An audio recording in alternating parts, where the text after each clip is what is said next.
Good evening. We'll just wait for a few more people to join and then kick off the show. Meanwhile, if you can see and hear me, just comment, please, viewers, and let me know and see if anybody is joined. For some reason, I can't see the comments. Debosri, I can see. Debosri is joined. Thank you, Debosri, for being so punctual. This is a Carmelite trait, isn't it? Just a heads up for IBUK viewers who are so used to our shows being in Bengali. Hi Ornisha, hi Shinadi. This show is going to be in English so that it reaches a wider audience. We are expecting members of other Indian women's groups to join us tonight. So it is going to be in English, and one panelist and a guest will not be able to speak in Bengali. So please excuse us today. We speak in English. Shonchita, hello. Rumi, hello. Thank you for coming. Penny Charlotte, loud and clear. Thank you, Penny. I needed that heads up because my Wi-Fi and internet is playing up a bit tonight. So if I freeze suddenly and if I disappear, it's going to be a real mess. So please excuse that. Madhumita Chakraborty এসে গেছি, অভ্র এসে গেছে, Dalia hi, Sonali hi. I think I saw Monami say hi somewhere. Yes, Monami is watching us from YouTube. This show is also being broadcast on YouTube, and it's also going to be live on our IBUK YouTube channel.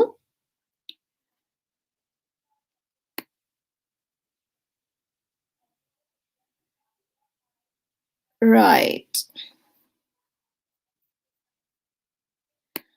I think should we start now? There are I think more or less we have. How many do we have? Can somebody give me a brief number of how many viewers we have on the comments, please?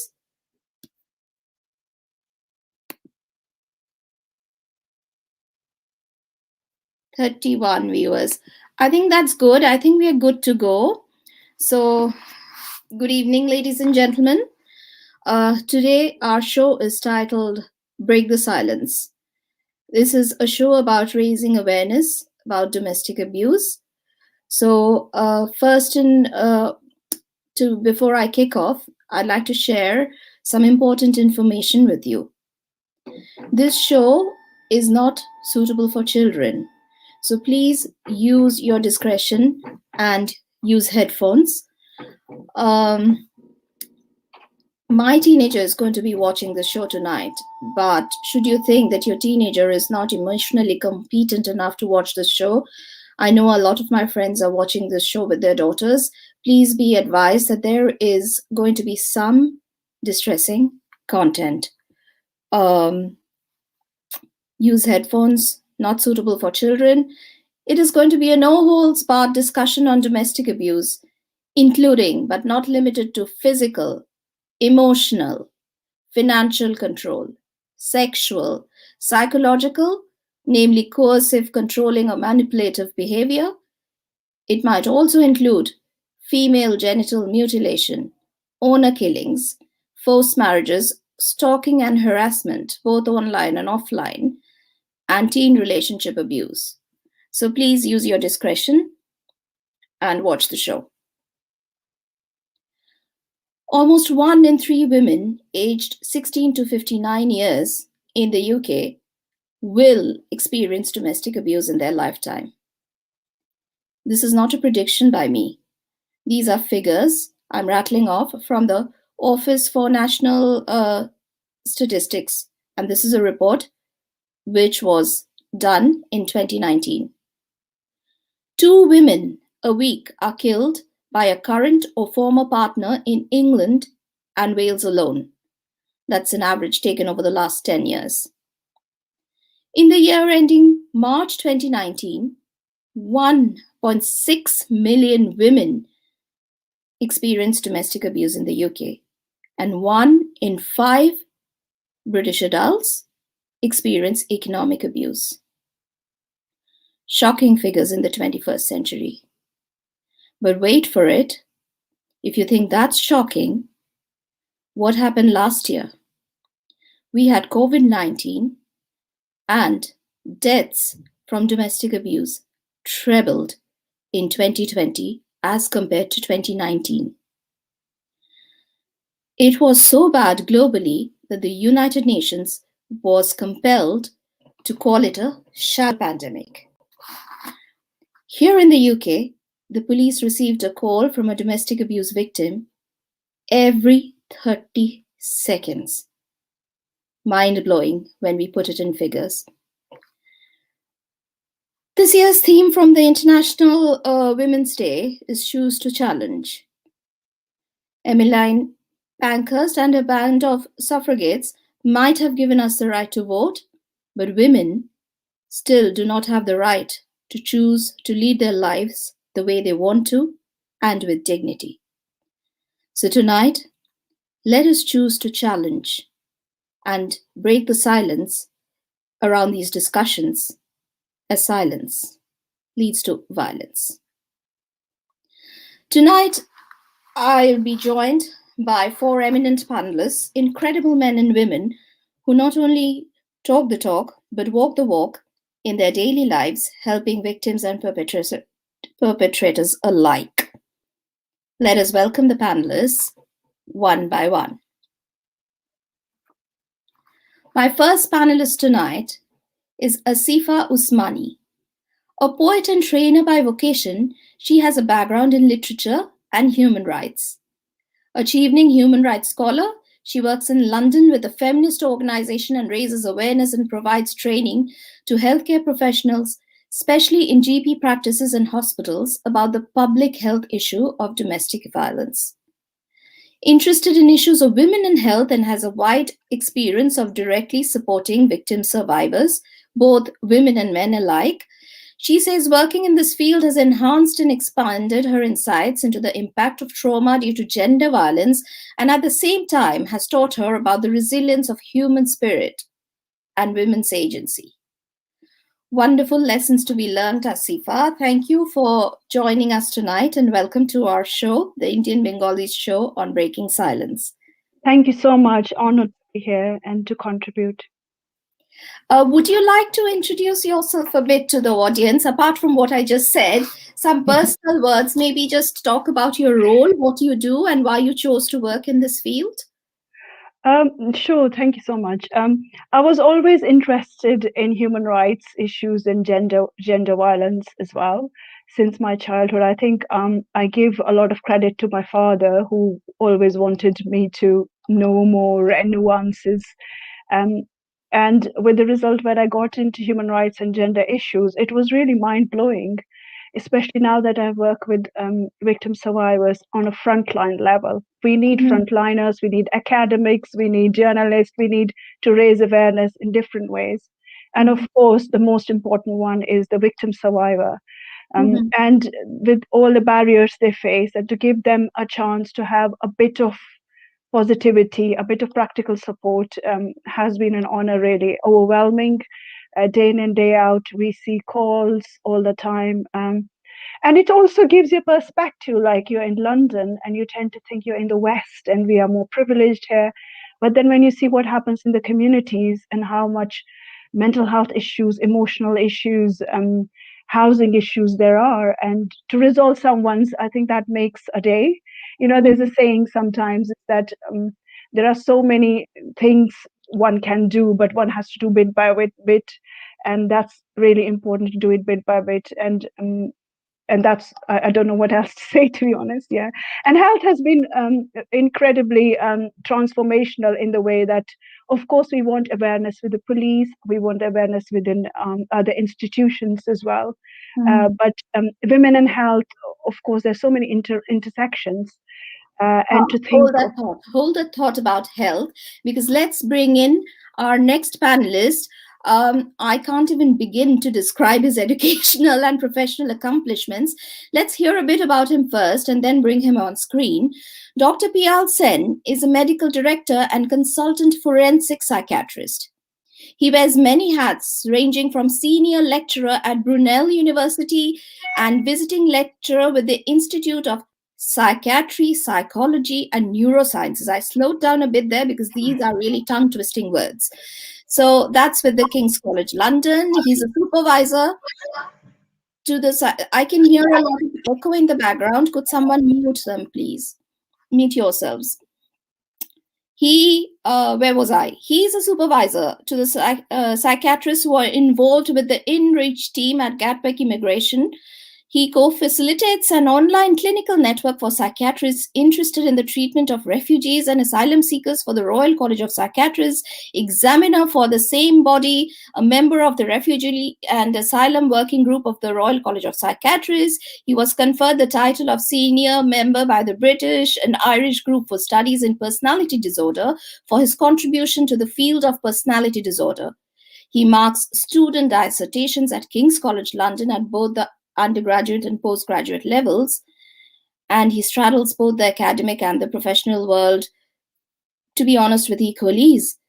Phew. Welcome. I'm shattered by that, Ria. I honestly, it's extremely embarrassing. I knew when you were trying to hide your face, I knew that you were being very embarrassed. Today it's about women. It's not about, my accomplishments. It really, I'm very embarrassed. But anyway, we'll have more confidence. We'll have more confidence in speaking to you. I think that's the secret to my thing. Sure. Welcome to our show, and thank you for taking the time out for what seems to be an excruciatingly busy schedule. One has to keep out of trouble, so one keeps oneself busy. So that's my philosophy in life. And the pandemic has really taught me the value of the work that we do, because it keeps us sane.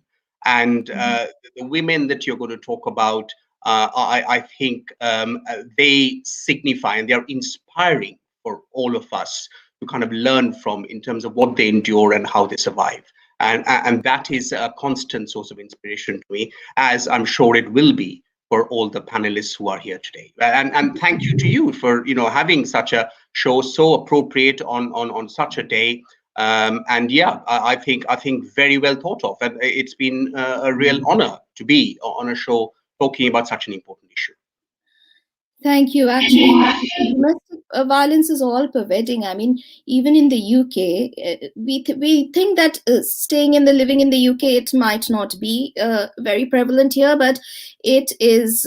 It takes place irrespective of the continent you're in, of the educational background you have, of the economic strata you belong to, of gender, men, women, children, LGBTQ people. Everybody endures domestic abuse, as we saw from those figures. So would you like to elaborate on what exactly forensic psychiatry is for the benefit of our viewers? You have to unmute yourself. Oh, I'm so sorry. Somebody said that the commonest phrase of 2020 will be unmute yourself. Yes. So yeah, we are just proving it in 2021 as well. So, yeah. But yeah, certainly forensic psychiatry, we are psychiatrists in the usual sense. But forensic actually means legal. So we have an additional role, and that is something that we try to perform, which is we do expert witness work for the courts. So we are often called upon to see victims, to see perpetrators. Perpetrators would be when they are in front of the courts and the court is trying to decide whether to send them to prison or to send them to hospital because they're mentally ill. So they would call the likes of us to kind of give evidence, and ultimately the judge decides, but they are helped by our evidence. So that is one part of it. The other part is we do, if you like, we see victims where, say, there is a civil case which the victim has, for example, sued the Metropolitan Police for not having taken into account the repeated calls they made in terms of exposing themselves to risk, and in terms of asking for help, and how they are now traumatized by it, and they actually have mental health problems like post-traumatic stress disorder related to it. So we might be seeing the victim to, again, for the civil courts, to do a report to say the extent of the damage, the psychological damage they've been caused. You mentioned refugees and asylum seekers. That's another area I'm very interested in. So at times, women who have fled their countries to come here, and they cannot simply go back because of the effect of the trauma they have experienced in their home country. So we might be asked to do a report for the immigration courts to say why it's a bad idea to send them back. So basically, it means legal, and we would see, both victims and perpetrators for the courts. So in a nutshell, and of course, we'll then, the ones who need treatment would come into our hospitals and they would get treatment. So I used to look after men before, but I happen to look after 2 wards with kind of female patients now, who are a lot of them, of course, are victims of domestic violence as well as other kinds of crime. But can I just interrupt you there a bit, if you don't mind? You said you used to look after men. So are these male victims of abuse or perpetrators? Or they would mostly be they are obviously mentally ill, hence they come to us. But they are mostly with us because they're perpetrators. They have committed some kind of offense for which they cannot go into a general ward. They would come into our wards for treatment, and then they would move forward in the system. They would stay within the hospital system. So they're taken out of the criminal justice system. But we also have to do risk assessments to judge when they are suitable for discharge, because clearly they've committed, very serious offenses. Or in a lot of cases they have. So that is our role, really. We have a clinical role, but we also have a role for the courts. And obviously, safety of the public comes into it when we are making any assessments. That in a nutshell is kind of what we do. There's a lot of court work involved in that. That's the additional bit for forensic, we like. I am going to ask you a bit more about the connection between mental health and perpetration, but a bit later in the show. What I want to know from you is now that you've said that your research interest includes personality disorder, cultural psychiatry, and the effect of trauma on victims. Are these mainly victims of psychological trauma, or are these mainly victims of domestic abuse or PTSD, or what type of victims do you deal with? I think, as you elaborated, mainly domestic abuse, right? Yeah. Well, I mean, it's not mainly. I would say psychological trauma, what you said, that is what is my main interest. And of course, a very important part of psychological trauma is domestic abuse, but it's not exclusively so. Victims of torture, victims of trafficking, that all falls within the broad, purview of trauma. Domestic violence comes into it, but it's not exclusively so. By trauma, what is meant is trauma in its widest sense, and psychological trauma. A lot of them would suffer from what we call post-traumatic stress disorder, PTSD, it's called. And we would then treat that. A lot of them would become ill as a result of the severity of the trauma they've suffered. And it's not just trauma as a one-off. They've probably suffered years and years of trauma, what we use the term complex trauma for it. So you can't really link it to one event and say, yes, she's got PTSD linked to that. It is what we call complex trauma. So we use the term complex PTSD. So they have a whole range of symptoms which satisfies the criteria, and that is within our diagnostic system now. And the treatment is a lot more complex. And a lot of victims of domestic abuse fall within that, because you used the term earlier, you mentioned coercive control. Coercive control, the victim of coercive control is very much likely to suffer from complex PTSD. Dr. Sorry. I'm sorry to interrupt you, but we have 2 other panelists waiting in the wings. Let's not test their patience. Let's just call them in, and then we'll roll the road on the show. The show on the road. Sorry. Our next panelist is Dr. Lisa Mukhopadhyay, a consultant obstetrician and gynecologist. You people are going to test my tongue today. Obstetrician and gynecologist, and lead for FGM, that's female genital mutilation for the uninitiated, for Swansea Bay University Health Board in Wales. Lisa, sorry to keep you waiting. Welcome to our show. You have to unmute yourself.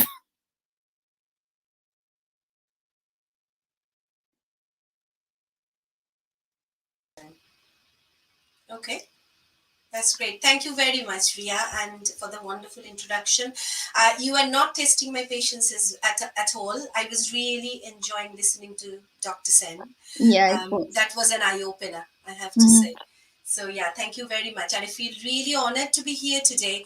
I do feel that I'm representing all my patients whom I have seen for across the years. And not only that, my friends, my relatives, who have most probably been silently suffering from domestic abuse or domestic violence. So really feel honored to be here tonight. Thank you very much.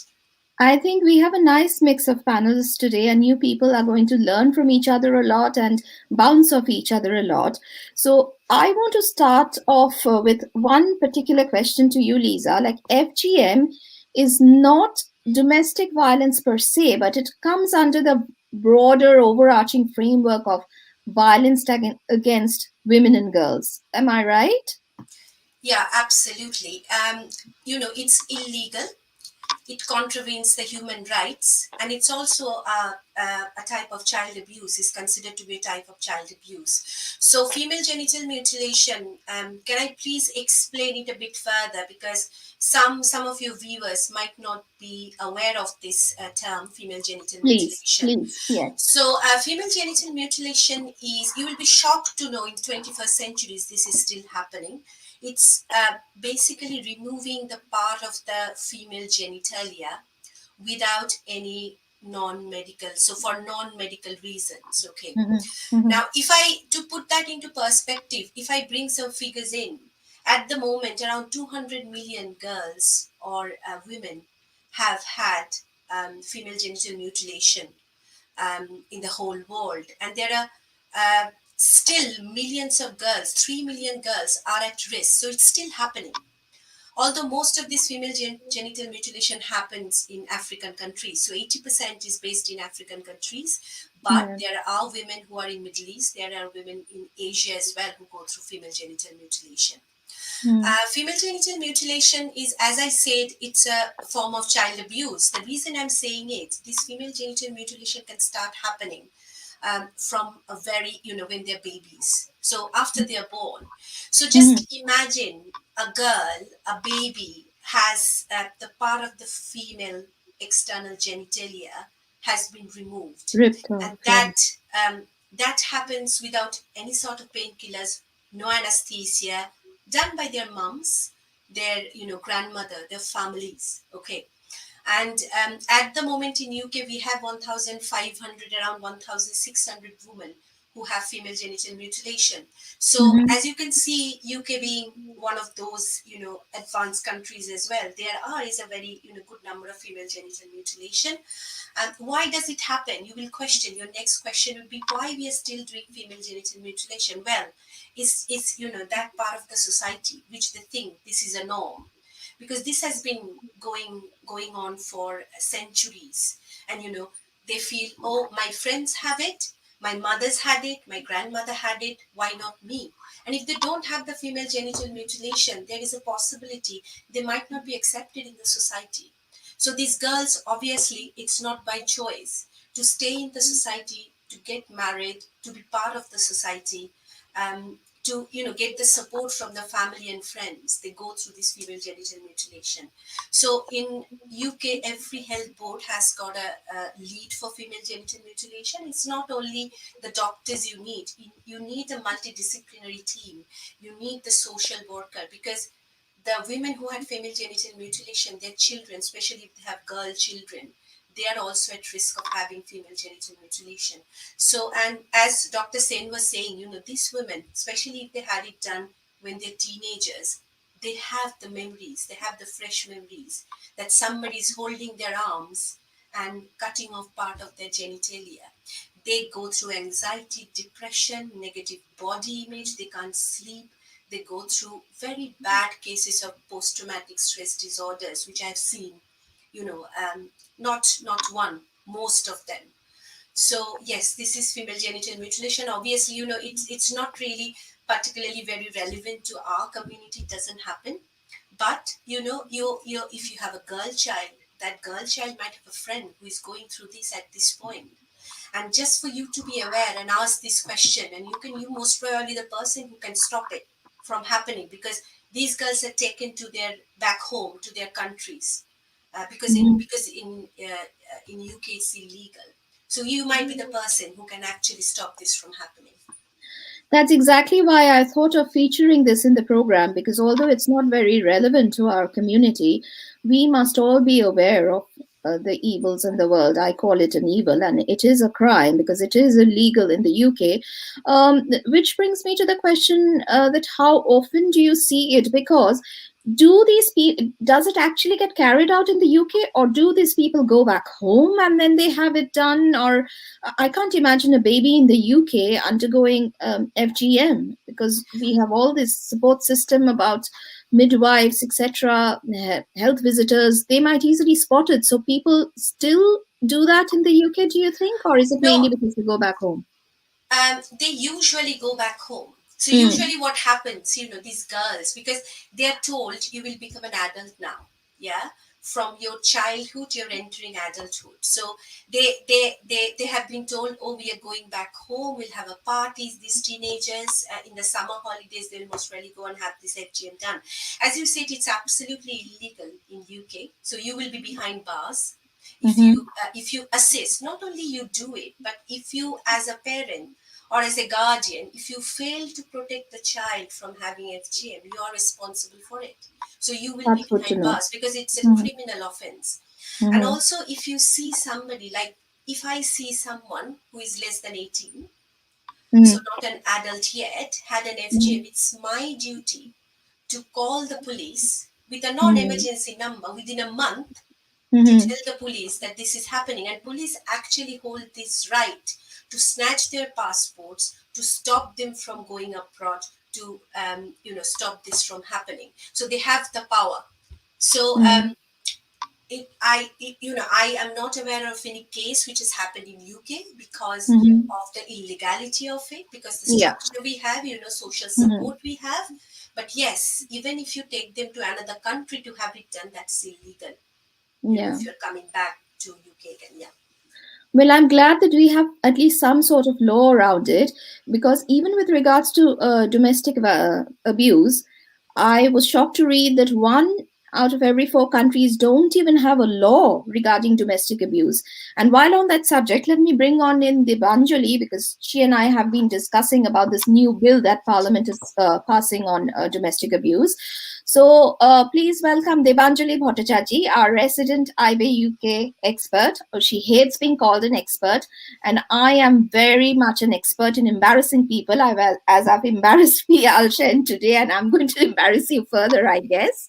So big warm welcome to you, because without your support and without your encouragement, this show would not have been possible today.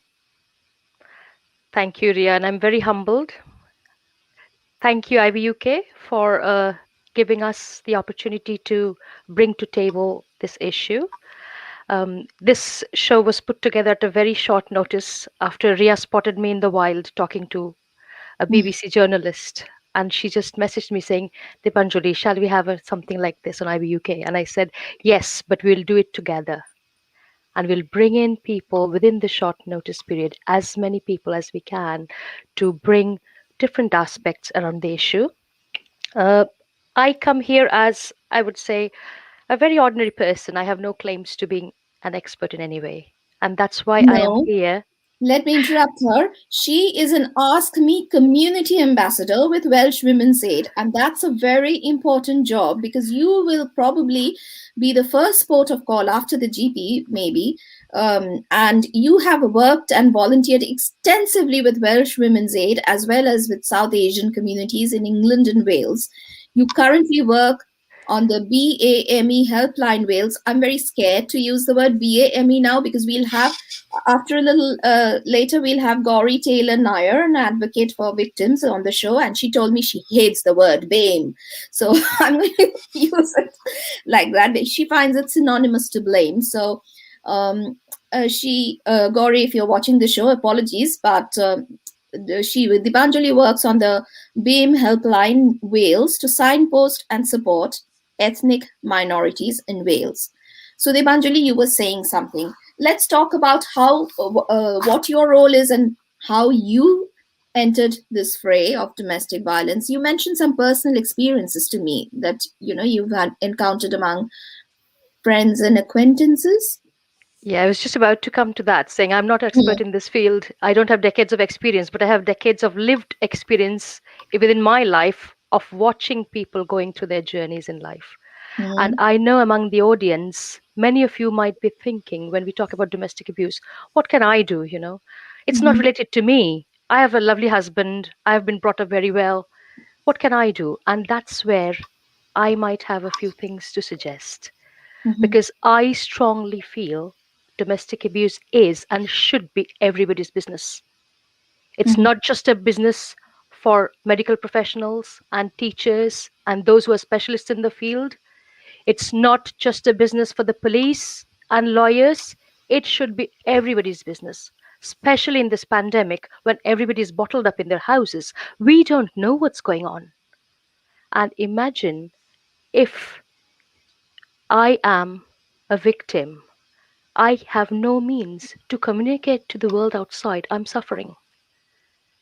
Unless somebody picks up on the cues, offers me that help, offers me that safe space, you can talk to me, which is what we do as Ask Me ambassadors in the community, offering people a space, offering people that respectful, non judgmental, and confidential space to say, if you're suffering, I'm there, I will listen to you.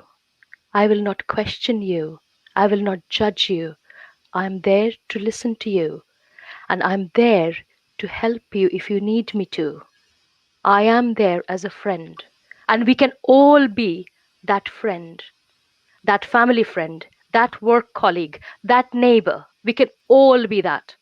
And my Ask Me Ambassador training is a part of the large frame called Change That Lasts, that's happening over in England and Wales. And within this change that lasts, obviously, as the name suggests, we are talking about doing something which is more elaborate, which is more rooted, which will sustain itself. And we can do that only when we make it everybody's business. So we do that in terms of simple things. We don't go about sneaking into other people's lives. We're not private detectives into people's lives. But we offer that space for people to share. B, if somebody discloses to us, we have a way of handling that disclosure. There are certain ways, there are certain helpful tips to say. If somebody has said to me, you know what, actually, this is happening in my family. What's the correct way to respond to that? How would you react to that? It might be shocking for you because you might be knowing the perpetrator as well. You might be knowing them as a very good friend. You might find it unbelievable that this can happen because to you, the survivor might come across as somebody very powerful, very strong, very dynamic, very self sufficient. And suddenly you have that kind of a disclosure. What do you do with that kind of a disclosure? As a friend, over a cup of coffee, from somebody who's tearful in a bus stop, somebody they're brimming over, they're spilling over the top, and they thought you are that person they can share. What do you do then? So there will be some things that I can bring to the table from that perspective. And I see so many of my lovely friends are commenting, so thank you for your patience. I must say to Ria and to all the viewers, I have never done this ever in my life. I've never come on a show like this. Thanks to Ria for pulling me by the ear and saying, you're going to do this. I've tried a lot of times to escape, saying there will be experts and I'll escape. And she said, no, you're going to stay there. So yeah, if you see me a bit not sure or a bit over the top, please excuse that. You're doing very well, Debanjali. You're doing very well. I can see that there are questions coming in thick and fast. So I had an agenda which would probably have been like we would get to know a little bit more about what domestic abuse exactly is, what constitutes domestic abuse. We would learn to recognize signs of abuse through all stages of any particular relationship. We would get to know of early warning signs, if any. Then we would know how to access help, how to escape abuse, and most importantly, rebuild your life after abuse. But I want to take some of the audience questions now, otherwise, I would forget them later. My first question actually is to Lisa, because Dahlia Singh, she wanted to know, how do we know that someone has undergone FGM? Okay, yeah. You obviously, the victim or the parents are not going to reveal to you, but there are few subtle signs you can look for. Especially, I'm just giving you an example. all the teachers in this country, they are trained actually to pick up on FGM. So what are the signs? Say a woman, a girl has come back from an extended summer holiday, come back to school. She looks very uncomfortable, she cannot really sit properly. Very understandable because she's in pain. Yeah. She cannot concentrate. There's something going on in her life. And especially, obviously, as I said, 80% of FGM happens in from African countries. So especially if they're from that background, the girl is tearful, going through some psychological trauma, because this can leave lifelong psychological trauma to these women. And so just asking this question, just to be mindful of that. Just ask what happened. Why do you why are you in pain? Where have you actually been? It might take few attempts to actually ask that question and have an answer, but keep trying till you actually get to the bottom of it. Yeah. For adult women, obviously, most of them, when they become pregnant, we ask this routine inquiry. So something we call, routinely you ask some questions. Like we have routine inquiry for pregnant women, like about domestic abuse. We just make it a norm for everybody. Just tell everybody, it's quite common. We ask this question to everyone. Are you going through anything at home? So routine inquiry about FGM, especially if they're from that background. This question has been asked for everyone. It's like a normal question. Have you ever had a cut down below? Just a simple question. We ask, and most of them will reveal, yes, I had a cut down below. And obviously then they're referred to that team. They have given all the support they need, psychological, emotional support, what they're going through. So that's how you can pick up. Especially as I've given you the example of if you have a daughter and a friend has come home and you feel something is not right. She has just come back from an extended holiday from back home. Just ask this question, just open this question to her. Yeah. Right. Thank you. That's very informative. I see that we have a lot of friends of PL Shen out here. Christina Roy writes that she works with BAME families, and many of them face abuses in various ways. They're always left as a dependent, either on a father, brother, or a husband. Why should they get the right to choose to stay back in UK? Asifa, do you want to address this? You have to unmute yourself, darling. Sorry, can you clarify the question? Women from BAME families, they are always left as a dependent either on their fathers, brothers, or a husband. Why should they get the right to choose to stay back in the UK? I didn't quite get the question, so I thought that maybe one of you could understand. Christina, would you mind elaborating a bit on the question? What she is saying, that it's quite sad when many ladies come here as spouse and are victims of abuse and are then deported back to their country. Do you want to? I think she perhaps wanted to say that why shouldn't they get the right to choose to stay back in the country? I don't know what she means. Yeah. So what happens with the victims then from Asian families who are dependent? Are they deported mainly, or? It really depends. Obviously, there are immigration solicitors who give intense advice in relation to that. But it is a huge issue, what they call it as no recourse public funds, which is a bit discriminatory, really, in the sense. So if you're married to a British or someone who has indefinite leave to remain, and if your partner has British citizenship or has indefinite leave to remain, you can come on a spousal visa after he shows how much earnings he has. It's a huge list as well. And then obviously you're coming from a different country, you're trying to adjust here. And we know that when someone wants to marry, they want to settle down, isn't it? But they are coming, many of the victim survivors, sadly, I mean, they're extremely isolated. The language barrier is huge.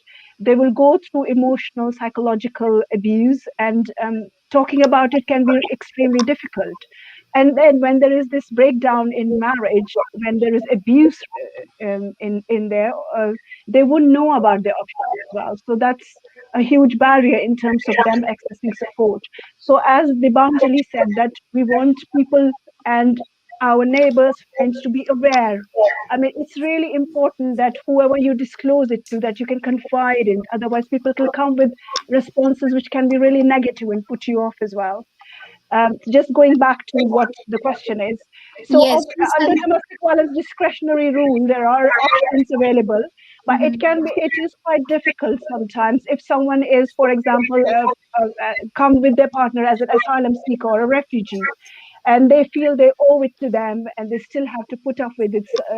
But there would be options available. Or if someone's come as a student visa together, or has insecure immigration status, then it becomes more difficult. Now, why are we saying that they should have rights? Of course, because um, why should they be discriminated? And let's talk about perpetrators, here. And I get really very much up about it. We want to focus on victim survivors, but what is he doing?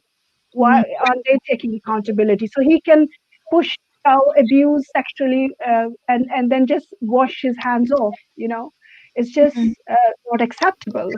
And the message I want to emphasize here is really there is support available. And I know breaking the silence itself is such a huge thing as well, but there are support services available. Just confide in the services you can confide in as well.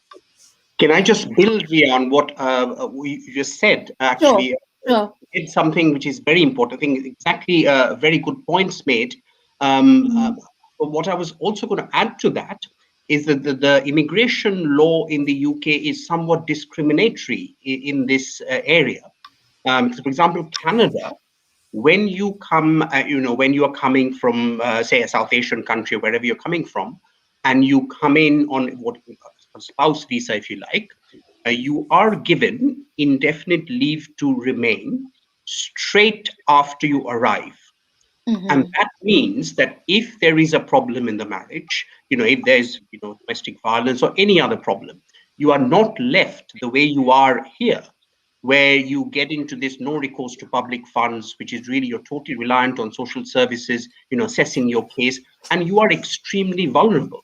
From a power imbalance perspective, you are left extremely vulnerable if you're coming in on your husband's visa. And absolutely, I mean, it's a husband, Asifa very rightly said, who should bear some responsibility for it. But of course, what happens is the South Asian, whatever country, but South Asian I'm talking about here, is left effectively destitute. And unless they are proved to be destitute plus, as a term used, they don't have access to these NRPF, no recourse to public fund support as well. So it's extremely discriminatory in that sense. But we should certainly follow the example of Canada, where they are given ILR, indefinite leave to remain, when they come in. But that's an issue. I think you find there's a huge body of literature on domestic violence perpetrated on South Asian women who come in, and they are a particularly vulnerable group. The Ahluwalia case was one which, a lot of you would know about, the battered woman syndrome. She was such a woman. She came in, and what happened? But we still have those laws in the UK. So I just wanted to add. Yeah. And just to add to that, the first thing the perpetrator would do is that he will say that if you report it to the police, you're going to get deported. This is really, really typical, just aggravating her anxiety and emotional abuse as well. Yeah. That's another thing which happens a lot. Just want to make sure that these are typical things. Oh, you're crazy. No one will believe you. Yeah. This is a typical perpetrating behavior. And Well, so, what, under those circumstances, what does a victim do then? Who does she turn to? Because I think that's what Christina was saying, that unless she's a refugee, she is deported back immediately. So, what should be her first port of call, or what should be her first step under those circumstances? See, every case is different. It's not that they are deported immediately, because Home Office, they can give information to the Home Office about what happened. It's really important that they seek legal advice. But before they seek even legal advice, they should go and seek advice from support services available, domestic violence, sexual violence support services available, so that they can advocate on their behalf. Because the reality of the situation is that even if you report it to the police, police might get back to you after 2 months, or they may not even pick up the phone. This is the ground reality. So when you have an advocate, domestic violence advocate specialist, they will offer you that emotional support, and they will also guide you through providing you with immigration help and support and supporting documents as well. So you will be referred if you want to counseling services. You can document it as well with your doctor so that you have all the support. You don't need evidence, of course. Remember, domestic violence happens within four walls. It's sometimes a matter of him against her as well from police point of view. But if you have support, talk even to your neighbor. Like I remember of one case of some years back where there was this woman, and sorry, I mean we call them destitutes. It's another thing. I'm a very vulnerable person who used to actually go to the market and pick up fruits after the leftovers. So that person knew about it and gave supporting evidence that I actually used to see her picking up. Now, it doesn't mean that everyone should be left like that, of course, but as long as they get support, that's really important, and they seek out as well where to get it. There will be websites, and we will have numbers later on as well. But if someone wants to talk later on, please feel free to do that as well. And just to add to what Asifa said, often the immigrant woman might not be very aware of the laws, contacting a solicitor about would have a language issue, perhaps deliberately. Husband's family would leave her, as it were, isolated from some of this, perhaps quite deliberately. And as a result, would actually be left extremely vulnerable. And of course, you know, the home country where she comes from, her own family might not be very happy to take her back. Yeah. So you are caught in this real double jeopardy and left extremely vulnerable in such a situation. And sometimes domestic abuse is almost, I'm sorry to say, normalized in certain cultures, you know, and people don't tend to believe that husbands can behave in a certain manner. And I don't think in the 21st century, we as educated women should condone it. But there are still women's families who say that, oh, you are exaggerating and you have to compromise. And the blame is always, the onus is always on the woman. Let's deconstruct the domestic abuse scenario a bit, Debanjali. My question to you would be, are there different forms of domestic abuse? Yes, of course. For a lot of us, when we say domestic abuse, the graphic image in our minds is of physical abuse. Somebody grabbing somebody by the hair, hitting, punching, pushing, and all of that. But of course, there are various other types of abuse. There's emotional abuse. There's financial abuse, which are not perceptible to the outside world. Nobody will see what's happening if a perpetrator says, and I've actually seen this, you cannot eat the food you've been cooking for me because you haven't paid the bills for them. Mm-hmm. Yeah. So this girl has cooked all day and she's not allowed to eat. Mm-hmm. Who in the world will see that? How do they see that? If there's always gaslighting happening within home, oh, but I didn't say that. How did you know? You are so warped in your brain. You just thought I said that, but I didn't say that. I was just joking. So all these little mind games that keeps happening, and of course, in the pandemic, more than ever before, online abuse. If trolling has taken such forms in general, can you imagine those who are perpetrators, to what extent they might be carrying that on? And at this point, I think it's important to bring in somebody who's been very patiently waiting all this while in the waiting room. Gauri Taylor Nair, a very good friend, and she's got years of experience with women and their struggles. Yeah. Gauri, thank you for doing this on such short notice. You're a real star. Yet you're embarrassing me again. It's not a problem in short notice at all. Debs is a good friend, and you. I'm doing that a lot tonight. Am I not embarrassing people? I apologize. That's fine. That's absolutely fine. There's a lot being said by all of you. I mean, you're all absolute experts in your fields. Like Debs, I'm an Ask Me Ambassador for Welsh Women's Aid. I also sit as chair of trustees for Rachel Williams, who is the CEO of what we call the SUTTA campaign, which is Stand Up to Domestic Abuse. She's an amazing woman who campaigns against domestic abuse in this country, predominantly for the white female. Yes, let's be absolutely blatant about these terms. She sits, so I do that. I am a Christian. I'm a preacher for the Methodist Church, and I come from a well-heeled background. I'm educated in this country and in India, and I have various things at my fingertips. So I'm what you would call a successful woman. And you know what? Victims should never announce to the world that they are victims, because they lose their status in power. That is what I was told when I fell prey to domestic abuse about 8 years ago. Do not tell anybody, because they will see you as someone lesser than themselves. Fact. This is one of the biggest things in this country. Stereotypical image is so systemic. What goes with stereotypical image is power. That element of power, who you control, why you control, and how it's done. It's not just about race, it's about sex, it's about age, it's about all the isms that you could possibly put in society. But here we're talking about domestic abuse. As an educated woman, postgraduate level, you'd think I'd know. You think I'd know what is domestic abuse. I won't go into complete and utter details of it. I didn't know. And I was a victim to not only physical, sexual, but coercive. Coercive to the extreme that picking on that which is frail in myself, or that which is loving and gentle, and asking me if I can call myself a human being, if, for instance, I would put my dogs first by walking them rather than being with him. What kind of a woman are you, you know? This is just, well, this is ridiculous. And then also, and my mother will also testify to this, my dear, honoured and beloved mother, she will testify to the fact that at the time she didn't know what on earth was going on.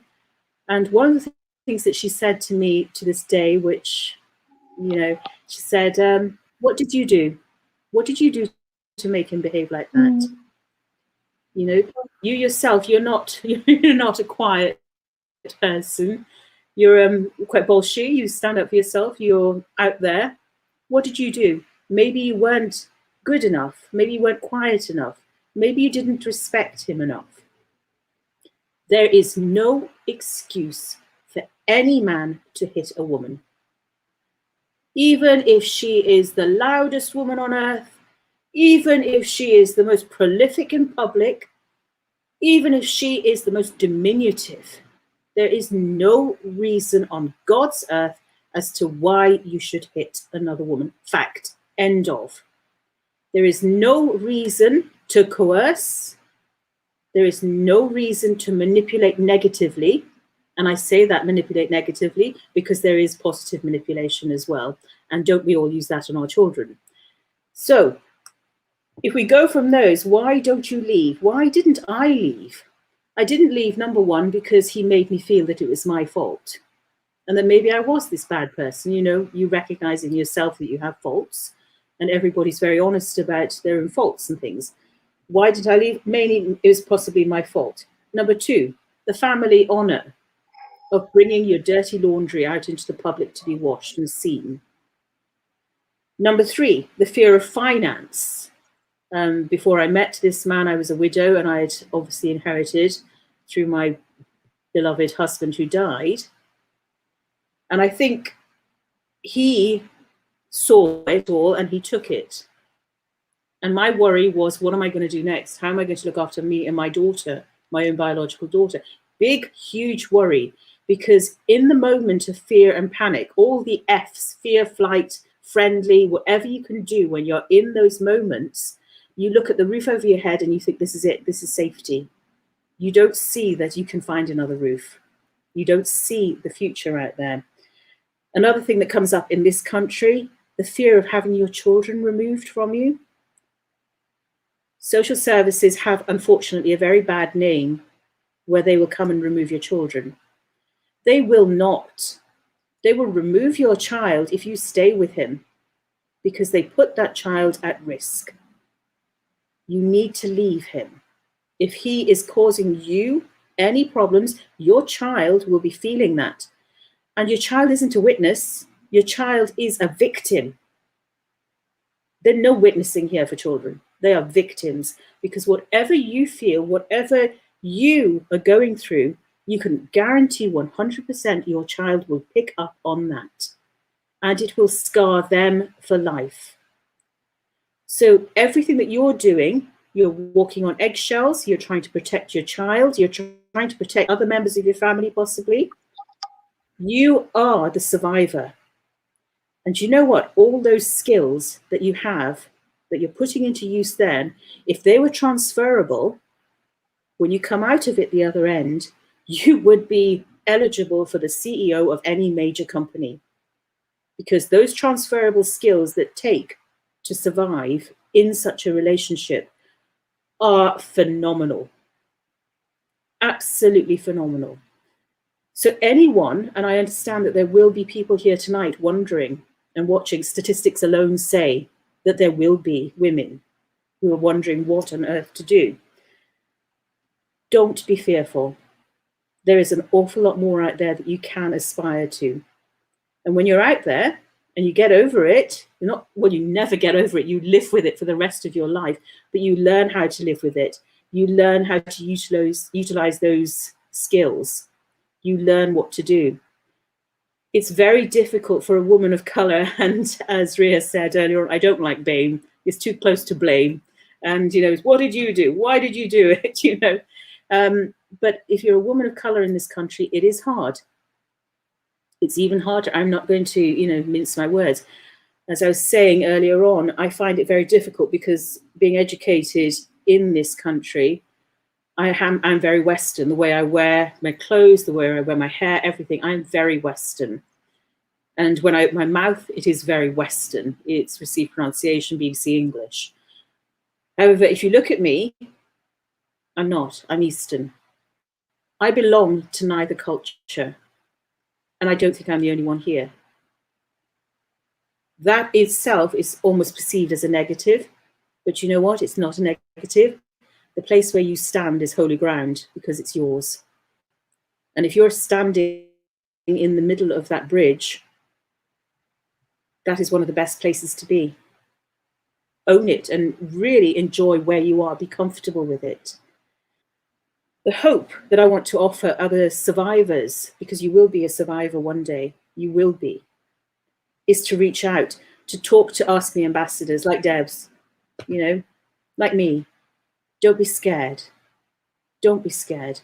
Fear manifests itself in so many different ways, but none greater than in the perpetrator who is perpetrating, because ultimately that is fear.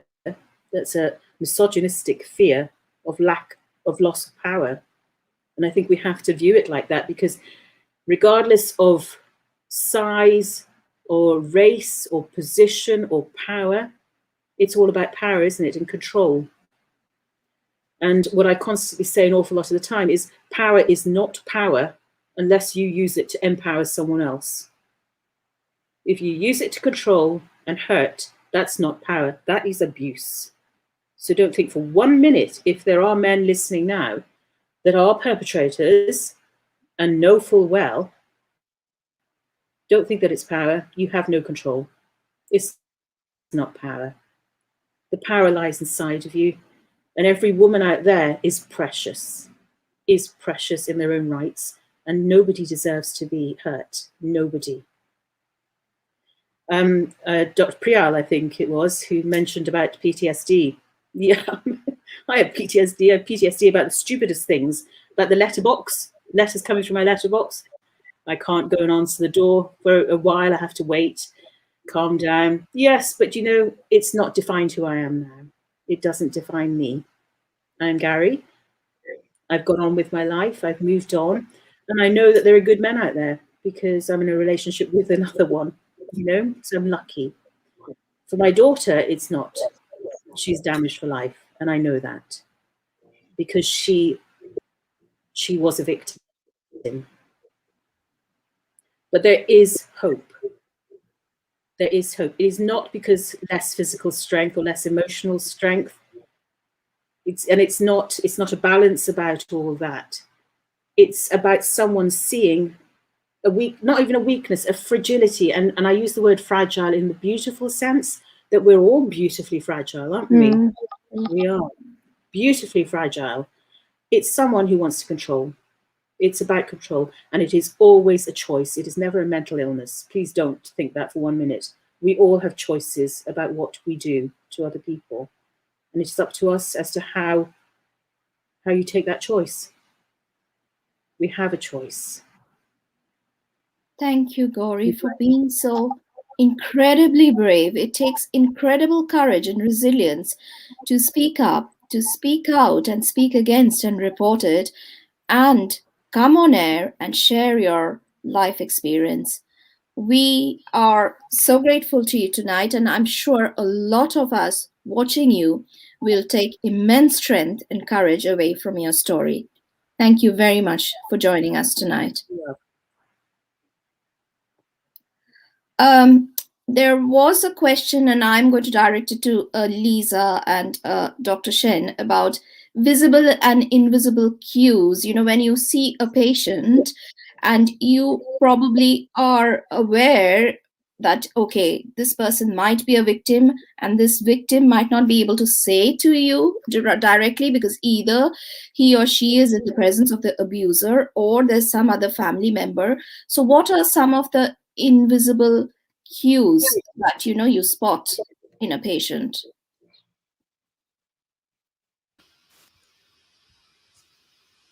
Do you That's a want me to question. go first? Yes, yes, Lisa, you can. Okay.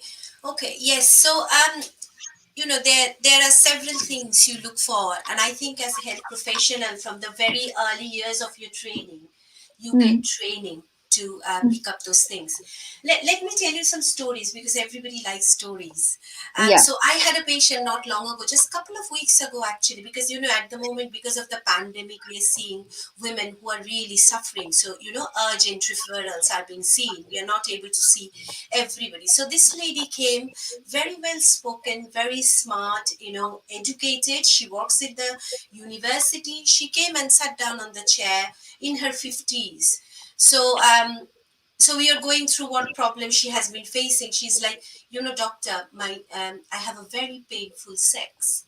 And I'm like, okay, tell me more about it. So she was explaining, I haven't been able to have sex for years now with my partner. And I was like, okay, so how long have you been having this problem? And she said, I have been suffering from this for last 20 years. So I was taken aback. I was a bit shocked, somebody coming at the age of 50 and saying, I have been suffering from this for last 20 years. So I asked her, have you ever sought help before? She was like, no, I have never sought help before. You're the first person I'm actually talking about this. I'm like, okay, tell me more about it. How do you think this started? And after this, there was this big pause, and she just didn't speak for a few moments. And I just sat there because I knew there was something she wanted to tell me. And she said, doctor, my first relationship was awful. The person was controlling, and the first sexual encounter I had was forceful and without my consent. She kept saying it wasn't a rape, doctor, because I think I was there, I was in a relationship with him. But since then, I have never ever enjoyed sex in my life. Just think about a woman sitting here. See, she's a white woman. She's educated.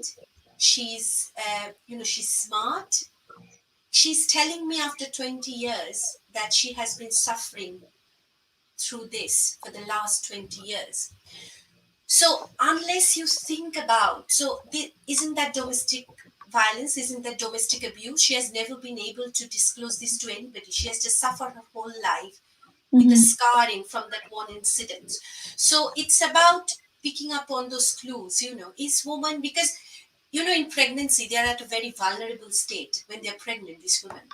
But at the same time, pregnancy is the time when they are actually in a best position to disclose what they have been going through, because they're coming in contact with the health professionals, they're coming to hospitals, they're seeing midwives.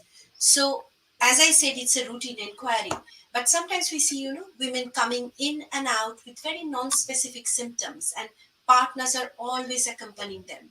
They're never letting them speak. If you ask a question, the partner always chips in and says, "Oh no, doctor, she has been okay." Those sort of clues. So sometimes we say, if the perpetrator is there, it's very difficult to have that conversation. So sometimes we say, "We want to examine her. Would you mind just stepping outside for a few moments?" And then you ask a question, you open that question. And if I just mention, I don't want to take too much time on it. Um, in our clinics, we have something called red dots. So these red dots are kept, it's a red stickers, as small red stickers, which are kept in toilets, in women's toilet. So if you want us to talk to you about anything about domestic violence, just put a red sticker on the pot of the urine sample you provide. So, opening that question so that if they put a red sticker, we know this woman wants to speak to us, because the perpetrator, the partner might be there. We have little cards, like a credit card size, where they can keep inside their coats, inside their shoes. So, just opening those conversation, because it takes few attempts or few encounters to actually women to actually open themselves. It's not an easy thing. They don't want to most probably talk about it.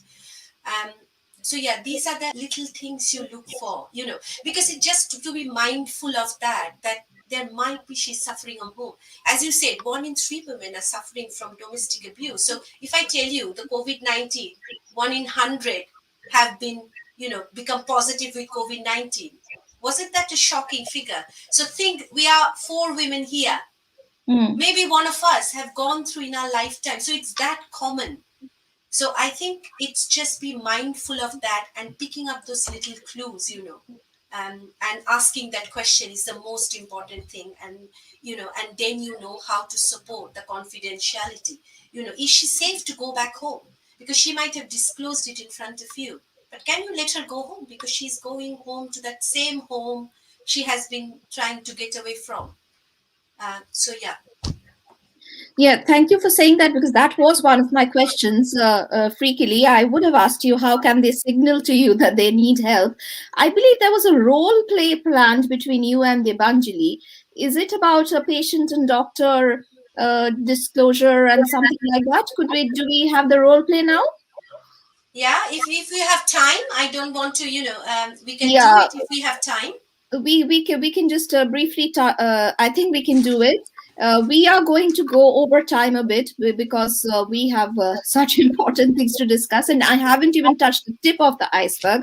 But let's go ahead with the role play first. Okay, no problem. I just wanted to bring it for all of you to, have an idea how a woman we can come across.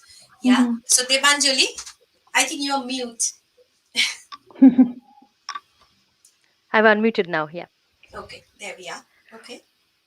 Yep. Hello, Mrs. Gupta. Please come and take a seat. How are you today?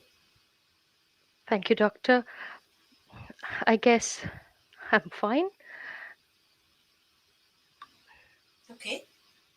So I can see from your records, Mrs. Gupta, that you have come to our emergency gynae clinic few times in the last month. Can you tell me what brings you to hospital? Doctor, I haven't been feeling very well. I have this pain every time I pee, and the pain doesn't seem to be getting better. I think I have a urine infection. Oh, I'm so sorry to hear what you have been going through and suffering from this pain for some time now. But Mrs. Gupta, I can reassure you, all the test results have come back normal. You don't have an urine infection at the moment. I still have a lot of pain. I don't know what to do. I am so sorry. I'm really, really sorry to hear that. What you think is causing this pain, Mrs. Gupta? Is there anything else I can help you with? I don't know, doctor. I just don't feel right. I just want to get away from my home.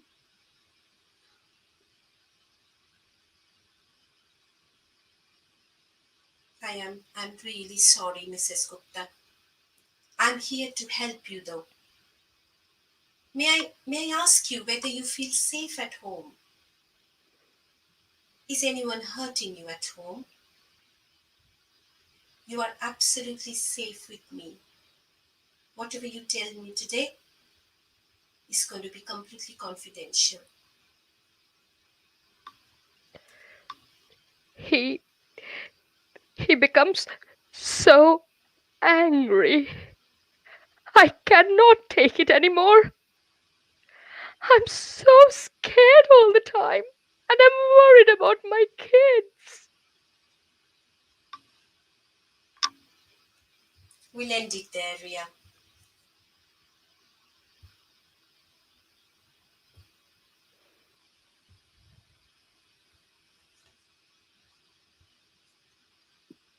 I didn't unmute myself, did I? So, what should be the biggest takeaway for the viewers from this conversation? So the biggest takeaway from this conversation is, as a doctor, the doctor could have easily said, you have no urine infection, all the test results are fine, off you go home. But this woman is most probably coming to us asking for help, seeking help.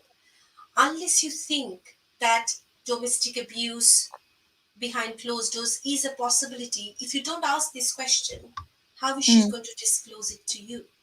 So your job, not as a health professional only, your job as a friend, as a family, is to make it easy for them, the disclosure. Talk about it. Ask them, are you suffering? Can I do anything for you? Anything to help you? Confidentiality is very important, obviously. That's why we have to reassure them. Whatever you tell me, I'm there to help you. I'm there to be with you. So that was the message from this talk, that unless you think about it, unless you ask this question, as it is such a common problem, you will never be able to get any answer. And that woman will most probably go home to the same place which is unsafe for her and for her kids. Thank you for doing that. And Debanjali, you were brilliant. There's a comment which has come up which says that this is a great discussion. The first step in escaping an abusive situation is realizing that you're not alone and it's not your fault. If you are considering leaving, be careful who you tell. It's important your partner does not know where you're going. I'm going to bring in Pial Sen in a bit, but before that, I'm going to we're going to watch a video which has been sent in by the admin of Indian Women in London, Rupa Luxemburger, and I know she was here with us earlier in the evening. I don't know if you're still here with us, Rupa. Give us a shout if you're there. And she was happy that Asifa was here. So, Shreyoshi, my backbone tonight, I forgot to thank her and introduce her at the beginning of the show. Apologies, Shreyoshi. You may not see Shreyoshi, but she's visible and she's our spinal cord today. Could we have Rupa's video on screen, please? Hello everyone, I'm Rupa Lutzenberger. I'm a civil servant and admin of Indian Women in UK. I also take special interest in raising awareness on mental health, self-care and well-being. I thank Indian Bengalis in UK for giving me an opportunity to speak about a topic which is very close to my heart, domestic violence. I want to raise some awareness, identify some triggers and also discuss male perspectives. While running an exclusive Indian women's group for many years, we have come across examples of abuse in various forms where we have signposted them to the relevant organizations. The most common things that were identified are the confusion on what the triggers are, how to identify them, and how to act on them. I'm working on a project where we assess what drives the Asian men in abuse to do what they do. I will cover a bit on the findings as well. Firstly, abuse can come in different ways. The most well-known are obviously the physical abuse, whether it's visible or invisible.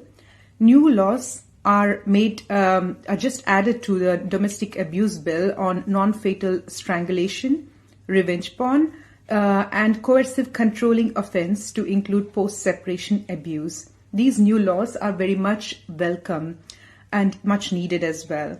The other not so well-known forms of domestic violence are emotional violence, where you're making someone feel worthless, sexual violence, where a person is forced to take part, psychological violence, which is using threats to cause fear and gain control, including monitoring your phone, internet. Then there's spiritual violence, using own religious beliefs to manipulate. There's also cultural violence, where harm occurs as part of cultural or traditional practices. Verbal abuse, which is either spoken or written. Financial abuse, controlling finances, misusing without consent, and finally neglect by not providing care or assistance to the responsible person. It seems a lot, but one point that helps bind all of these things together is that if you ever feel that the person you're dealing with is lacking respect for you, your family, or your space, and acts so, that is when you need to look for such triggers. We have been conditioned over a few generations to say to ourselves that it's okay to have all the above behaviors tolerated. It's normalized and it has become acceptable. In that process, we stopped acknowledging these behaviors and telling the perpetrator, whether male or female, to stop and think about what they're doing. Well, now is the time. Through my project discussions, it is found that many men who did the abuse were just normal people. They didn't know that this was wrong. They didn't know how to react to sudden changes in life. They didn't know how to address their own anger, self-confidence issues, and depression. They didn't know where to turn for help where they needed. When they needed, instead they turned on to an outlet, which is either a wife or a daughter, a mother or a young child who is considered weaker for them. There is also honor-based violence, as they didn't want their image in the society tarnished. Some did the acts and then later repented throughout their life actually, whereas some of them thought it was okay to do so as they were told by their peers and the society that it is so. Mental health for men and women needs to be addressed, and we need to address this so that we can address the violence as well, which is also something which is coming out of mental health issues. There are many resources like Mind, Respect, Mankind, which helps male victims of domestic abuse available as well. And there is this National Domestic Abuse Helpline, Refuge, Karma Nirvana, which is an honor-based abuse help, Women's Aid, etc. for victims as well. I am happy to provide a list. I would like to highlight also a Bright Sky app, which is a disguised weather app, which looks like a weather app to everyone, whereas it's actually full of DV, domestic violence help in one place. When you fear if things are turned beyond control, then press 999 and tap 55 on a mobile, or cough or tap on the handset so the other side, the person understands that you're in trouble and will try to send police down to you. Hope this gives a quick insight into a vast topic, which I'm glad that we are having open conversations about. I wish you all a very happy Women's Day. Stay strong. You deserve respect. Don't forget that. Thank you. Thank you, Rupa. And there is actually quite a lot of detail on the police website on how exactly to call 999 and what happens once you do so. I'm not going to go into that because we are quite out of time. But I'm going to talk to Dr. Pial Sen now. If we could have him back on screen. Earlier you were mentioning this fact about perpetrators suffering from mental health issues. And I remember mentioning to you earlier that there was this gentleman who had shared in one of the Bengali groups that brain damage is actually directly related to, in direct proportion to religious fundamentalism. So do you think some sort of mental health issue, some sort of brain damage is also responsible for a person being so controlling and manipulating and be a perpetrator? As a psychiatrist, your opinion matters. Yeah. Okay. So I think what I'll say very clearly is that there is very little evidence, extremely little. Of course, I'm not, denigrating the lived experience of someone who might say that one reason for my fundamentalism was some degree of brain damage. That could be the case, but overall in the science, there is no strong evidence that brain damage directly leads to fundamentalism. So just to answer that question directly. With regards to the question of what might be the difficulties, I would be cautious about giving out the impression that anybody who is abusing has got mental health problems. So I'll be cautious about doing that. What I would do is more, I suppose, offer a kind of formulation. This is from the evidence which is coming from domestic violence treatment programs, often following conviction, the men who are taking part in it. It's evidence from there. What we broadly see is that people who are perpetrators, if that's a group you're focusing on, they have some difficulties. Now, that is not necessarily a kind of mental illness, but difficulties in what we see is, I have got an interest in personality profile, as you said earlier. So just to kind of put that, they broadly fall into, there is this kind of antisocial domain of personality, which is not to say that they're always offending against society, but antisocial, what it means is that they are more impulsive. They probably have a very early history of violence and probably have been involved in some degree of physical abuse of themselves when they were young. There's probably some alcohol involved. All of this we see in that spectrum, if you like. So that is the commonest spectrum. Can I quickly ask a question? Now, we know that domestic violence or abuse exists irrespective of which ethnicity you come from. But have you, in your experience, noticed that there are different triggers for perpetrators in gay men as opposed to Anglo-Saxon men? Yes. So just to maybe we should talk with an example. And maybe a film's example would be, perhaps, good to illustrate this. And I was talking about the film Provoked earlier. So if we sort of look at that example, for people who don't know, this was a case of, it was a film made where it depicted a particular case, quite a high profile case, an Ahluwalia case, who was the victim of domestic, somebody called Kiranjit Ahluwalia, and her husband who she killed, and that went to court and all that. But if you look at the husband, in terms of his profile, what you see there is, and this is an Asian man you're talking about.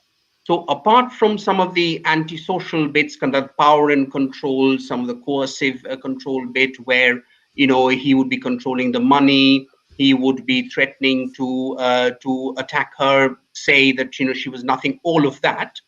What you also see, and this is perhaps, you're asking about triggers for Asian, the role of the family is more important in the Asian context. Like you might find that the family are colluding in the abuse, the family of the husband in this case. So that is much more common amongst Asians, you would see. The other thing you would see is that, generally, women, and this is a huge generalization, but I apologize in advance for that. But there are some attitudinal issues in terms of Asian women. They do want to. The sense of stigma and shame is very strong in Asians, and much more than the wider community. So you would see a lot more reluctance to report this as well. There would be much more concern about the child, about the shame which comes if there is a child involved, of course. So that, again, is slightly different. It's probably, again, it exists in the wider community, but probably more so in Asians. And the other bit I would add is what I was talking about earlier, is immigration-related issues. And that, again, is specific that you see in all the studies that you see in the field. It comes through again and again. So these are some of perhaps the specific risk factors for Asian community. Just to mention another bit, I mentioned the antisocial bit. There is the other bit of the spectrum called the kind of borderline bit. Somebody mentioned, I think it was Rupa who mentioned these men's sort of vulnerability. What I would say is it is, they are also, I'm talking about that spectrum, the borderline spectrum, quite insecure themselves, often quite socially inept. So they themselves are quite isolated in terms of, social skills. So in terms of communicating with the wife, they have some difficulties there. And certainly, as a result of perhaps a low self-esteem and inability to kind of communicate with people, what they have is this anger, which manifests itself, on easy targets, which in this case, wife, child, and I think Rupa mentioned that, and that's very true. We see that in the research as well. So these two typologies of the men comes through. One is the antisocial typology, and the other is the kind of emotionally unstable borderline typology. And you see, and at times, in fact, frequently, what you see is both coexist. So actually, when you're trying to address this, you've got to address both those two spectrums. Otherwise, the problem is unlikely to go away. But as I'm saying, this is actually coming from men who've been convicted. Otherwise, generally, such men do not, turn up for treatment. And that is the sad bit. It's ultimately the women and children who suffer as a result of it. Okay, hold that thought. I'm going to come back to you. I think Asifa, would you like to share something? You had some comments to make. Just wanted to add a couple of things. Really, don't want to take too much time. Is that just taking on board what Rupa's survey said? I'm not sure how it was conducted, because some of the disclosures by men were that they didn't know they were abusing. Perpetrators know what they're doing. They will strangle and they will know how much to let go. That's really, really important. Perpetrators come from all different backgrounds. They could be police officers. So imagine supporting a victim whose perpetrator is a police officer or a doctor or anyone else. So there is no image of a perpetrator. There is no image of a victim survivor. That's really important. Yes, there are triggers. Remember, sons are abusing mothers as well, adult sons. So there are, I used to think it's drugs, alcohol, it's behavior, but they know who to abuse. Financial abuse, they know who to do. The other bit I wanted to highlight is that, of course, the play was really brilliant, because this is what we encourage and emphasize to all the GPs as well, is that your routine check is not tick list. It's about making that time to that patient. Are you actually asking? But also ensuring, I know you didn't have much time. Confidentiality has its limitations. So always reassure them, because sometimes they're really scared. Like, if you're explaining, then will my children be taken to social services? Many women from Black ethnic minorities can be really petrified how the system works. Why are they encroaching on them? So it's just to, and of course, it's a process. Disclosure is a process, of course. Yeah. Just wanted to add that. Thank you so much. No, I would actually want to ask you, since you train healthcare professionals at the GP surgeries, I think there are many doctors watching here. What's your biggest advice to them? Just in a nutshell, if you could just outline 2 or 3 points. Sure. I remember before I wasn't much aware of this. I went with one of my victims who I was assisting her. She was assaulted and she had pain in her chest. And when she went to the doctor did everything right, checked her ECG, but never asked her what happened, who did that. That's really, really critical and crucial. So if you're not asking and giving that confidential space to further check, you can ask, and that's responding. Asking is really, really important, and reassuring most of the times, and being compassionate is so important, giving them time. Of course, everyone is busy and you will have next patient if there's another crisis thing, but they play such a critical role, especially in this pandemic, because the reporting to the police has gone down. That doesn't mean that domestic violence is not there. Of course, it's intensified. Women are scared. They're constantly surveyed. So who do they go to? They don't go to the police even when they're assaulted now. They call that doctor. I'm really depressed. This is what's happening. They are exploring more, asking further. And then there is some support services available. When I talk about support services available, that doesn't mean that it's be all and end all and everything will be fine. I'm sure Dr. Piyol will know as well how difficult it could be rebuilding your life. But when someone talks, that's a chance, it really, really is helpful. And remember, NHS is full of female victim survivors as well. And even women's organizations. So as someone said, one of us could be a victim of sexual or domestic violence abuse. So it's really important that we break these stereotypes as well. And within a South Asian community, yes, honor-based violence and forced marriages, and the stigmatization because of spiritual abuse as well goes a lot there as well. Of course, it happens in other communities as well. How much I wear my,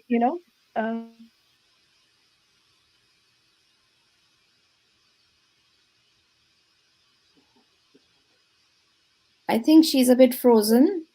Is it frozen for everybody or is it only for me?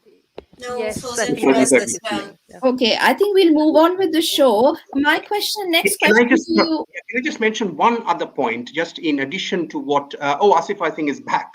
Oh no, she's still frozen. I was just Yeah. going to say that Asifa mentioned training, and very appropriate. What we find, the training of medical students and would-be doctors, there is a sense of reluctance to take on a psychosexual history, which of course is very important.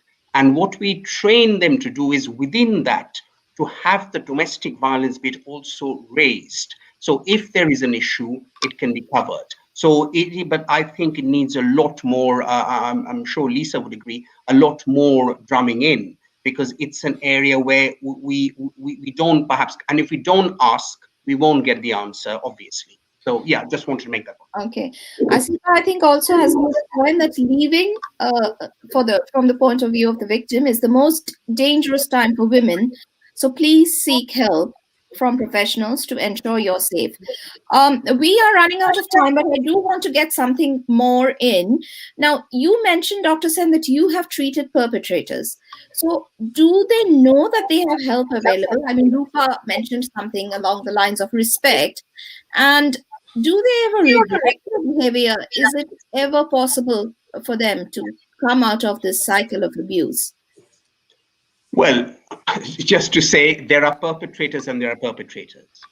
So the area where a perpetrator who has been convicted of the crime will be more willing to look at their behavior, because it is of course mandated by the courts that they do. So it'll be part of, say, if they are serving a prison sentence or if they come to a hospital, it'll be part of what they have to do. So just to say that, but in terms of the perpetration which is going on in the wider community, which is unreported, it doesn't come through the courts, it's very hard. But the ones who do, there is a very organized kind of treatment program available for them. I'm not saying every one of them benefits or improves from it, but it's certainly there. And broadly, very simply, that treatment program it looks at the behavior and it looks at what is causing that behavior. And that is in its widest sense, whether it's patriarchy, whether it is, addressing relationships when you don't, when the other person doesn't agree with you, you respond with violence, whether it's power and control, it can be different for the individuals. So that is broken down. And then some work is done, whether it's anger management, whether it is relationship skills, whether it is learning to be a bit more socially skilled, all of which would be contributed to what we would define as an offense, because it is. And that is something which we should not forget. That this actually, when you're hitting somebody, or of course, you're actually committing an offense. Okay, a lot of it is not going through the courts, but you are. So if you see it within that paradigm, these are difficulties for the perpetrator. Now, of course, there is no medication for these difficulties mostly. So what you have to do is develop an awareness and then go through some sort of psychological work to address it. So in answer to your question, it is a wide spectrum. The ones who do, they could benefit from it. There is a very organized, treatment available. But the ones who don't can choose not. So yeah. So because you're a mental health specialist, do you advise any sort of alternative forms of therapy, like apart from counseling, etc., like yoga or meditation or music and dance therapy for both victims and perpetrators alike? There is a video which has come in, which is about this dance therapy that is being done with victims. I am not going to play it on the show because we are terribly out of time. I'm going to play it later in IBUK. But what are your thoughts on that? How do we look after themselves? Yes, I think that there are two things here. In terms of the treatment part of it, well, that if you have to use terminologies, it's, a cognitive behavioral therapy based treatment. That's the one I described earlier. But, certainly, dance therapy, anything, yoga, anything which enhances your sense of well-being, you're just enhancing the protective factors which will help you cope with the difficulties. If we see both victim and perpetrator as having difficulties, well, that certainly will be helped by measures like that. Broadly, though, in terms of what we say and what's seen in the research is, for the victim, economic independence, that would be a very, very important protective factor. The other one would be having, again, that's where the dance and yoga fits in, having a sense of self, as in being able to look after oneself. So feeling self-contained and happy within oneself. And that is easier said than done, I know, but that is also another protective factor. And the third one, which is also very important, is having a wide social circle, as in being able to draw on that network when in difficulty. And again, it's easier said than done, because the abuse itself leads to isolation, leads to shame, drawing away. But these are broadly the protective factors which could help certainly the victim and the perpetrator as well, to a lesser extent. I'm guessing all those alternative forms of therapy come after being liberated from the abuser. Debanjali, I'm going to quickly bring you in, and would you want to enlighten the viewers about those 4 stages of, first of all, how do we recognize abuse for what it is? And you mentioned about certain stages in a relationship where you can spot red flags. And something 4 stages that leads up to entrapment you were talking about. I just wanted the viewers to know about that. Yeah, I think we are talking about a very diverse scenario, I would say, because what I was talking about is obviously one is the issue of when both the partners know each other, appear to be in love, they get entangled, they learn to settle, and then things start little by little. That's one aspect. But when we're talking IBUK, we also have to bear in mind women who have been brought from another part of the world, who have never even met their spouse. So I think I'm going to skip that bit, because let's say for a lot of relationships which are consensual, people wouldn't date somebody if they said, I'm going to strangle you, I'm going to kick you down the steps, I'm not going to let you eat. Would anybody marry that person? No. How do they present themselves? They present themselves in a very charming way. There's a grooming process involved. There's grooming, there's conditioning, there's a lot of things that go on to establish that the person is finally entrapped. And it happens very over a period of time. So that's one aspect. But there's also the aspect of, for example, a few years ago, I was horrified to hear about lending the womb, where women are brought in, they're made to produce children, and then sent back home. They're not allowed to keep in touch with the children here. I'm sure Asifa would have probably seen on this. And when I saw this, I was absolutely horrified that how is a woman used to produce a child and transported back? So there are lots of issues there. And it's obviously it'll be a bit like going down rabbit holes, because I know we are 9:45 almost, and Saturday night people are giving up their Netflix time watching the show. But I would say, if we could have some of the posters from Welsh Women's Aid, which they have That's developed, exactly what I was going to interrupt you with. So let's talk about a simple relationship, maybe a teen relationship, because we also have a lot of teen relationships, young viewers, or even a normal man and woman dating. And I'll pull up the poster that is relevant to relationships.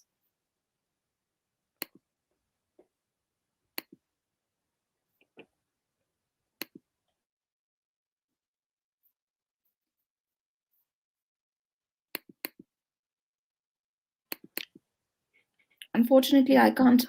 Not that one. It's the No, I know. I have to go to the other PowerPoint. Let me stop it and start it again, because I can't see the. You might carry on speaking. We are out of time. I was just going to say that when I wanted to piggyback on what Asifa had said earlier about how as a medical professional, you're asking. I work with an Mhm. organization which deals with a lot of ethnic minority people from various nationalities. And the Mhm. role play that myself and Lisa did, the Mrs. Gupta was fluent in English. Let's Mhm. think of somebody who is not fluent in English. How is she going to language that this is domestic abuse happening? There are people who do not have the language skills. So sometimes we have to look for things like they come across to us sometimes as problem with husband, mental health, depression. I can't talk. Why can't you talk? What is it that is in your immediate environment? Can you call me? Call me tomorrow. Why are you not able to speak now, today? We are in lockdown, you're in your house.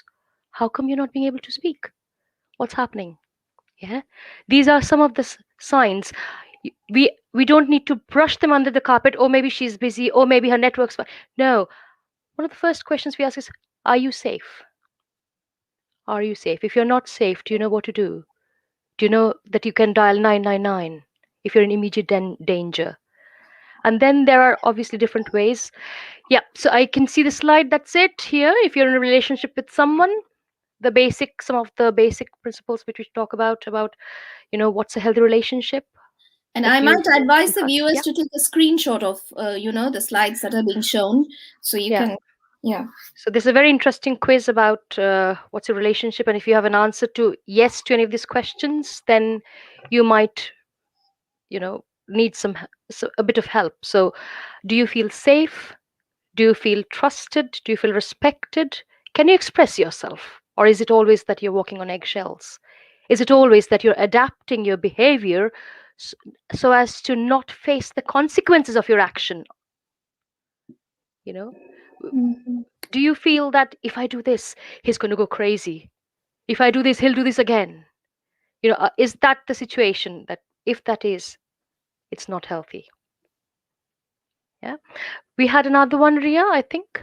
This is every safe and healthy relationships. These are Welsh Women's Aid has been doing extensive work over the pandemic. They've developed something called the bystander toolkit. I don't know if that slide's there as well. That don't be a passive bystander. You can do something if things are happening. And I also take this opportunity to say that, in Wales, there's been a lot of work that's been done since 2015 when the Vowed as We Act came into place. And it's now the domestic abuse bill is going through the House of Lords, I know, and they're being, as Rupa was mentioning, being debated threadbare about non-fatal strangulation and stuff like that. In Wales, there's a lot of training for professionals at different levels, not just health, even in the statutory services. How do you see something, and then how do you ask, and what action do you take if there is an employee who is not who's getting irregular, if there is an employee going off sick, whatever. There are different ways of finding out how do you ask, how do you act. And then there is a whole group of community ambassadors. I hope some of them are listening to this show because I thought they should. About if you see something, how do you express, I'm there for you to share? How do you express to them, it's okay if you don't want to share, but there's help. And I can help you in some ways. I can hold your hand. Yeah. So that probably is trying to bring us towards the end of this conversation, isn't it? Do you And want to show the I would just, video? I would You want to know, show I think I would leave out all the videos today. If at all there's time, I would play one more video, but I would like to ask something to Asifa. Asifa, after the victims walk out, how do they make their ends meet, and where do they go to seek shelter? And there was a question on accessing legal help, especially pro bono help. Would you be able to address that? Yeah, for pro bono help, obviously I can give you numbers, but the reality is that when they will get in touch with those numbers, it will be inundated and they won't have access, and they may not have credit as well. That's the Mhm. reality. But Mhm. there is flows on Facebook is there as well, FLOWS. They are quite, they look as if they're quite like compassionate, not just the regular legal aid people you see and call, and so I can't recommend. But in terms of other legal advice, like Solace Women's Aid advice line as well can be helpful, because they have immigration solicitor. So I can say these two at the moment. And in terms of when someone is leaving and want to, obviously, as we have been saying, that financial dependence and independence is so critical in these situations, and leaving is a dangerous time. So how do they get back into all that? Again, if they're working, has its pros and cons. I know you can get some leave if you can take time off as well. In Scotland, for example, you can get paid leave if you're fleeing domestic violence. Now, if you are really financially vulnerable, then, and if you have indefinite leave to remain, you can claim benefits, welfare benefits, even if it's small amounts, still something amounting to some. And there are housing provisions available as well. Now, again, that has its own facets. Like, if you're British or not, then if you're fleeing domestic violence and you're British, your citizenship is British, or you've got indefinite leave to remain, and you have priority, like if you have children or you've got health issues or complex issues as well, then the local authority has the duty to offer you interim accommodation before they even make investigations. Sometimes they would fob you off. That's why I'm emphasizing here that seek the support services of Welsh Women's Aid, whichever borough you're in. Google it up. There would be services available there. That's really important. If you don't have access to benefits, there are still provisions available under domestic violence concession. Okay, and some services like Southall Black Sisters have some pot of money available as well for interim shelters as well. But if you're talking of someone who can't even talk in a language and express it, then there are additional multiple barriers. So the support service is available. I know someone mentioned about language. They can get in touch with telephone interpreting if they can't see them face to face as well. Talk to your doctor, call the police if you can, if it's safe to do that. Talk to your teacher, they would find out some support services available for you as well. It's a long process, but we have positive stories as well, and that's really important. There is hope out there. That's what our victim and survivor said as well. The other part I would, go ahead. I think that's the most important lesson that we would want our viewers to go away with, that there's hope. There's life after abuse. And I would, if you don't mind making your point quickly in the comments, not in private chat, but in comments, then it'll play along and the viewers will get to hear it while we listen to Sonu Mansania, who is an ex-project manager with Welsh Women's Aid. I think that is going to nicely tie in everything and wrap up our session. So if we could have Sonu Mansania's video, please. This is a family matter. It's no one else's business. These are just some of the excuses you will hear from abusers who carry out abuse. They aren't unique to South Asian communities, but they are certainly huge barriers for victims and survivors. And what's worse is that these attitudes are reinforced by friends and families. How many times have you heard something like, maybe she did something to deserve it, or we don't know the full story, or it takes two hands to clap? These kind of attitudes can close a survivor down. It can stop them from wanting to share more, or it can stop them from accessing help. Domestic abuse is everyone's business. It's important to remember that whether you know it or not, you will have interacted with a survivor at some point in your lifetime. The things you say matter, and your attitude matters even more. Some helpful phrases are things like saying, "Thank you for telling me," or "It's not your fault," or "Nobody deserves to be treated this way." The purpose of my video today is to remind you of the power of your own network. You have influence within your own communities, within your families, within your jobs, and within your friendship circles. So please remember this the next time you are speaking to a mother at a school gate, or the next time you notice your colleague is not as loud and as bubbly as they used to be. I'm currently a project manager working to connect the UK Parliament with parliaments in Asia and in the Pacific. But today I'm talking to you from my previous experience as a project manager for Welsh Women's Aid. In that role, I interacted with hundreds of survivors from all across the UK and many from South Asian communities. There was one thing that was common with all of those interactions. It reminded me of the power of friends and family and how vital that support network is for survivors who are experiencing domestic abuse. So I'm saying it again. Domestic abuse is everyone's business. We have the power to make the difference in our own communities.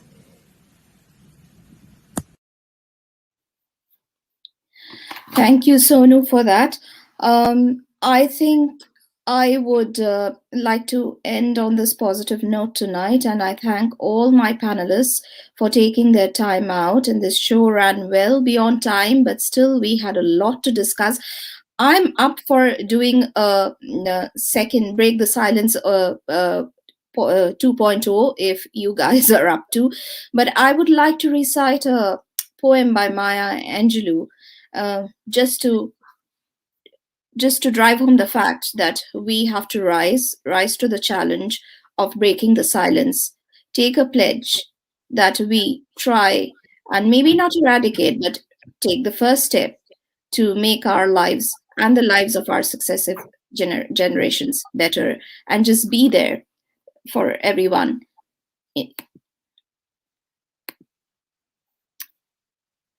This poem actually was on the backdrop of the Black Rebellion, but I think it ties in nicely with the show. Can you all see the slide? No, this is the helpline slide. Yeah, because it's I don't know how to get out of this now. Okay.